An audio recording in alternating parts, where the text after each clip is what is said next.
Lakshmi Srinivasa jewellers proprietors Duggi Srinivasarao, Duggi Abhinay, IT hub ఎదురుగా Illandu cross road, Khammam. 2003లో ఒక వాట్సాప్ గ్రూప్ లో చూసి అర్చన ట్రావెల్స్ ప్రొపరేటర్ బొద్దం భోజారెడ్డి గారి ద్వారా థాయిలాండ్ కి, బ్యాంకాక్ కి 2 టికెట్లు బుక్ చేసుకోవడం జరిగినది. ఈ అమౌంట్ ఏమైనా అడిగినా కానీ అమౌంట్ వేయకుండా మీకు టూర్ ఏర్పాటు చేస్తా, లేకపోతే కుదరదు, మీ అమౌంట్ రిఫండ్ రాదని. పోలీసులు ఎంత తీసుకోపోవడం కారణం అంటే తీసుకోకూడదు ఈ కేసు. ఇలాంటి కన్సల్టెన్సీలు డబ్బులు తీసుకొని మోసం చేసే జరుగుతున్నాయి. వాటి మీద ఖచ్చితంగా నియంత్రణ జరగాల్సిందే. వినియోగదారుని మోసం చేస్తే 6 నెలల జైలు శిక్ష కూడా ఉన్నది. జరిమానాతో పాటుగా జైలు శిక్ష కూడా ఉన్నది. ఈ విధంగా కస్టమర్స్ని మోసం చేయడమే కాకుండా కోర్టును కూడా ఖాతరు చేయడం కోర్టు రాలేదు. అసలు మనకు వాళ్ళు ఎవరూ తెలియదు, ఏదో చేస్తామని ఎలా నమ్ముతున్నారు, వీళ్ళు ఎలా డబ్బులు కడుతున్నారు. Hi, welcome to Suman TV. So వినియోగదారులు అనగానే మోసపోతూ ఉండడం అనే సందర్భాలు చాలా వింటూ ఉంటాం. ట్రావెలర్ ఏజెంట్స్గా ఉన్న వాళ్ళు ఎవరైతే ఉంటారో వారు మోసం చేయడం అనేది జరుగుతుంది.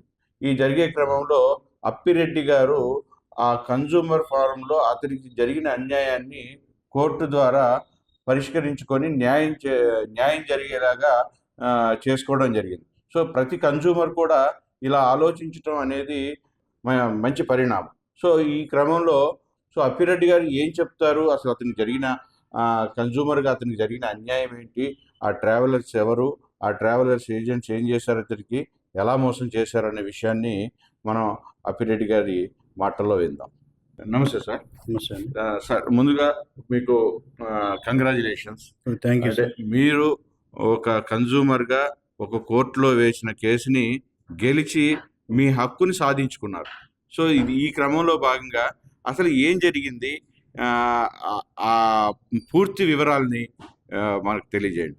నేను 2003లో ఒక వాట్సాప్ గ్రూప్ లో చూసి అర్చన ట్రావెల్స్ ప్రొపరేటర్ బొద్దం భోజారెడ్డి గారి ద్వారా అర్చన ట్రావెల్స్ ద్వారా థాయిలాండ్ కి, బ్యాంకాక్ కి 2 టికెట్లు బుక్ చేసుకోవడం జరిగినది.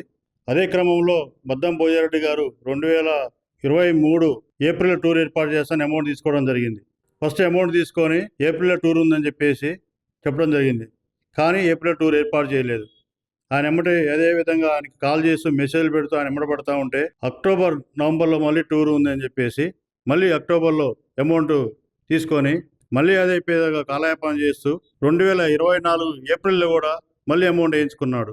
ఈ విధంగా 3 సార్లు అమౌంట్ వేయించుకొని కాల్స్కి ఆన్సర్ చేయకుండా, మెసేజ్కి ఆన్సర్ చేయకుండా ఉంటే ఒకసారి హైదరాబాద్ విజిట్ చేసి ఆఫీస్కి పోతే ఆఫీస్ గారి దగ్గర కూడా దొరకలేదు.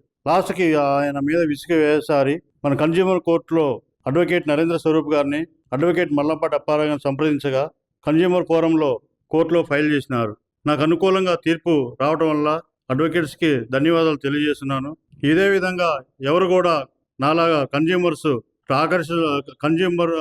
ఒక వేరే అర్చన ట్రావెల్స్ కానీ ఇంకో ట్రావెల్స్ కానీ వాళ్ళు పెట్టే పథకాలకు ఆకర్షణ కాకుండా జాగ్రత్తగా ఉండాలని కోరుకుంటున్నాను.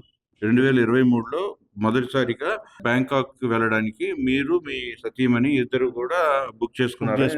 బుక్ చేసుకున్నాం. అయితే దానికి వాళ్ళు ఎంత టికెట్ వేసి? ఆ 2 టికెట్స్కి 26,750 చొప్పున 2 టికెట్లకి అమౌంట్ వేయించుకున్నాడు. కానీ టూర్ ఏర్పాటు చేయలేదు. ఒకసారి టూర్ ప్లాన్ క్యాన్సిల్ అయింది. సో అది మీకు తిరిగి చెల్లించేసి మళ్ళీ తర్వాత టూర్ జంప్షన్ ఉంటే అప్పుడు వేసుకోవచ్చు కదా, మరి అప్పుడే మీరు అమౌంట్ ఎందుకు అడగలేదు?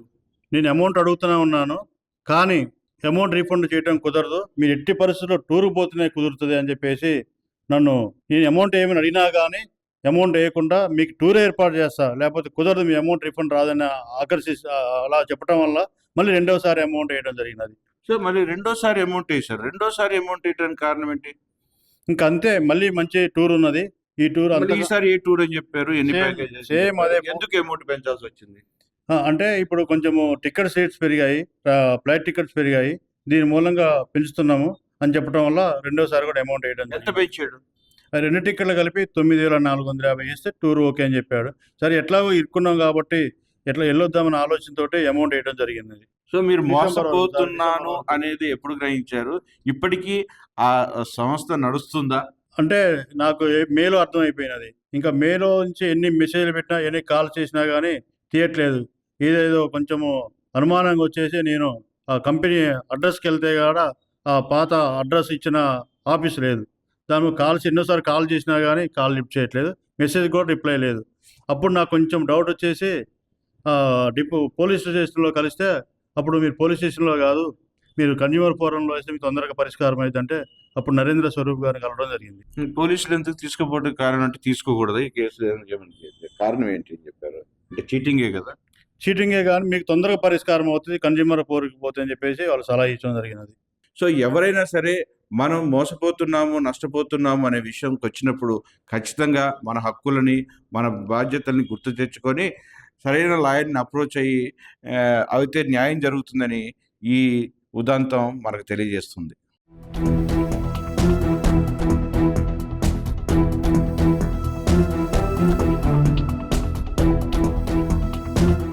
ఇప్పుడు మనం సామాన్య లాయర్ నరేంద్ర స్వరూప్ గారి దగ్గర ఉన్నాము. సో స్వరూప్ గారు దీన్ని ఎలా ఇంత త్వరితగతిన ఈ కేసును పరిష్కరించారు అనేది ఆయన మాటల్లో విందాం. స్వరూప్ గారు నమస్కారం సార్. నమస్తే అండి.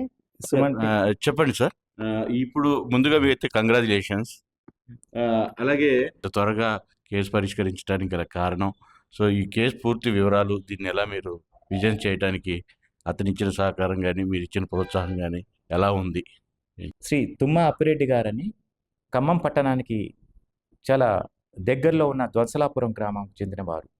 వారు వ్యాపారిగా పనిచేస్తూ వారు ఖాళీ సమయంలో దాచుకున్న డబ్బులతో వారు వారి శ్రీమతి గారు ఏదైనా పర్యాటక ప్రదేశాలకు వెళ్ళాలనే ఒక సత్సంకల్పంతో, అదేవిధంగా భారత ప్రభుత్వం వారు టూరిజాన్ని పెంపొందించాలనే సదుద్దేశంతో వారు ప్రశాంతంగా ఒక 4-5 రోజులు వెళ్ళి ఆ ఆనందాన్ని సంవత్సరం అంతా ఉంచుకోవాలనే సదుద్దేశంతో వారు 24 ఏప్రిల్ 2023న 26,775 రూపాయలు ఇద్దరి చొప్పున వారికి, వారి శ్రీమతి గారికి అర్చన ట్రావెల్స్ హైదరాబాద్ వారి దగ్గర వారు ఈ టూర్ టికెట్ని బుక్ చేసుకోవడం జరిగింది. ఆకర్షణీయమైన పథకాల ద్వారా ఇది చూపించారు. ఆకర్షణీయమైన పథకాల ద్వారా ఇది వెబ్సైట్లలో, సోషల్ మీడియాలో బాగా ప్రచారం చేసుకొని తద్వారా వారు వినియోగదారులను ఆకట్టుకునే ప్రక్రియ చేశారు. అదేవిధంగా వీరు అప్పిరెడ్డి గారు కూడా ఆ టికెట్ తీసుకోవడం జరిగింది. అందుకు అనుగుణంగా ముందే అడ్వాన్స్ రూపంలో వీరు డబ్బులు చెల్లించారు. వీరు దాచుకున్న సొమ్ము ఇటు డబ్బులు చెల్లించకుండా అటు వాయిదాలు వేస్తూ ప్రయాణాన్ని వాయిదాలు వేస్తే ఎండాకాలంలో వారు వెళ్ళాలనే ఆలోచనకి అది ఫుల్ స్టాప్ పడే ఈ మనీ ట్రాన్సాక్షన్. వీళ్ళకి ఏమైనా అధికారికరమైన పర్మిషన్స్ ఉన్నాయా ఇట్లా నిర్వహించుకోవడానికి? వీళ్ళకి ఎలాంటివి ఉండాల్సి ఉంటుంది ఏంటి అనే విషయాలు కూడా ఖచ్చితంగా ఈ టూరిజం ఆపరేటర్లకి కొన్ని రికగ్నైజ్డ్ టూరిజం ఆపరేటర్లకు కానీ మన రాష్ట్ర టూరిజం శాఖ కొన్ని మాత్రమే అనుమతించింది. ఆ అనుమతించిన దాంట్లో ఇది ఉందో లేదో నాకు వ్యక్తిగతంగా తెలియదు.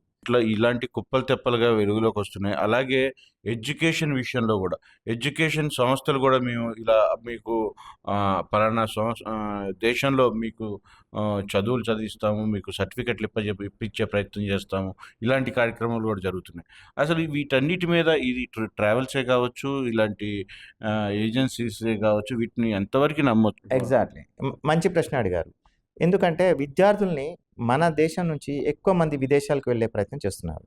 ఎందుకంటే అక్కడ ఉండే అవకాశాలు, ఉద్యోగ అవకాశాలు, ఇక్కడ ఉండే మన పేదరిక ఇబ్బందులు, రకరకాల సమస్యల వల్ల మన ఇక్కడ పిల్లల్ని తల్లిదండ్రులు విదేశాలకు పంపిస్తున్నారు. అదేవిధంగా ఆ అవకాశాన్ని తీసుకొని కొంచెం మంది మీరు చెప్పినట్టు కన్సల్టెన్సీలు ఉన్నాయి. కానీ ఆ కన్సల్టెన్సీలో ప్రతి ఒక్కరు చెప్పి ఇక్కడ కూడా మోసాలు చేసే కన్సల్టెన్సీలు కూడా ఏర్పడ్డాయి. వారి మీద ఖచ్చితంగా ప్రభుత్వానికి నియంత్రణ ఉండాలి. వారు ఎందుకంటే ఏమైతే కన్సల్టెన్సీ ఉన్నాయో అది రాష్ట్ర ప్రభుత్వం, కేంద్ర ప్రభుత్వం ఆధీనంలో మాత్రమే ఉంటే మామూలుగా తల్లిదండ్రులకి, ముఖ్యంగా విద్యార్థులకి మేలు జరిగే అవకాశం ఉంటుంది. ఇప్పుడు మనం చాలా సందర్భాల్లో మనం వింటూ ఉంటున్నాం, ఇలాంటి కన్సల్టెన్సీలు డబ్బులు తీసుకొని మోసం చేసే జరుగుతున్నాయి. వాటి మీద ఖచ్చితంగా నియంత్రణ జరగాల్సిందే సో ఫైనల్గా కన్జ్యూమర్స్కి ఏం చెప్తారు? ఈ విధంగా మోసపోయిన కన్జ్యూమర్స్కి ఏం చెప్తారు? మీరన్నట్టు వినియోగదారులకి చాలా అవేర్నెస్ అవసరం ఉంది. వినియోగదారులకి చాలామందికి కన్జ్యూమర్ కమిషన్ని ఎలా అప్రోచ్ కావాలి ఈ మధ్య తెలుస్తుంది. ఎందుకంటే 2019 తర్వాత ఈ వినియోగదారులకి ప్రత్యేకమైన చట్టం వచ్చింది. గతంలో ఉన్న చట్టం కంటే ఇప్పుడు మెరుగైన చట్టం వచ్చింది. ఇప్పుడు చట్టం ఏం చెప్తుందంటే ఒకవేళ ఏమైనా వినియోగదారుని మోసం చేస్తే 6 నెలల జైలు శిక్ష కూడా ఉన్నది. జరిమానాతో పాటుగా జైలు శిక్ష కూడా ఉన్నది. సో వినియోగదారులకి ఒక పెద్ద అండ దొరికింది. ప్రతి ఒక్కరి హక్కుల్ని లో భాగంగా మనం అప్రోచ్ అవ్వడం అనేది చాలా ఇంపార్టెంట్. మన సమయం, మన డబ్బు రెండు కోల్పోవడమే కాకుండా మానసిక వేదనలకు కూడా గురవుతూ ఉండటం జరుగుతూ ఉంటుంది. సో ఖచ్చితంగా మనకు జరిగిన వాటి గురించి ఖచ్చితంగా ఇలా సామాన్యమైన లాయర్లు ఉంటారు, వాళ్ళని మనం అప్రోచ్ అవ్వచ్చు, ఇలాంటి న్యాయాలు చేసుకోవచ్చు.